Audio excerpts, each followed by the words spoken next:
ये कहानी है एक गरीब लड़का की व उसकी पत्नी की।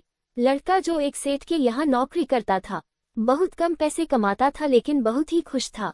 उसकी पत्नी बहुत सुंदर थी जिससे वह बेइंतहा प्यार करता था। उसकी पत्नी के बाल बहुत ही लंबे व सुंदर थे।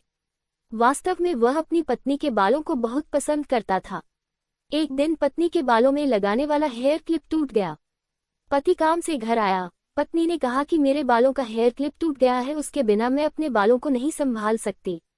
ये सुनकर पति बड़ा दुखी हुआ और बोला कि मैं तुम्हारी हर जरूरत को पूरा करना चाहता हूँ लेकिन मेरे पास तुम्हारे हेयर क्लिप के लिए पैसे नहीं है। मेरी अपनी घड़ी 1 महीने से खराब है, मैं इसको ही सही नहीं करा पा रहा हूँ। पत्नी ने कहा ठीक है, मुझे कोई खास जरूरत नहीं है। अगले दिन पति काम पर जा रहा था लेकिन उसके मन में वही बात चल रही कि मेरी पत्नी ने पहली बार मुझसे किसी चीज की कहा था लेकिन मैं उसको भी पूरा नहीं कर पाया। फिर उसका ध्यान अपनी खराब पई घड़ी पर गया और उसे घड़ी सुधारने वाली दुकान पर जाकर कुछ रुपए में बेच दी।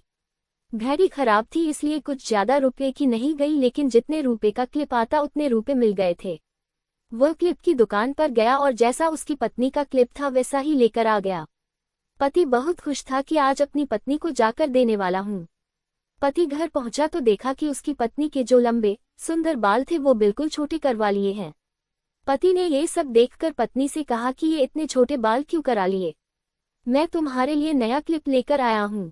पत्नी ने कहा मैं बाजार में गई और अपने बालों को बेचकर आपके लिए घड़ी ले आई। ये सुनकर दोनों की आंखों में आंसू आ गए और दोनों गले लगकर रोने लगे। ये छोटी सी कहानी हमें ये सिखाती है कि कोई भी कार्य हो अगर हम उसे पूरे मन से करते हैं तो वह जरूर पूरा होता है।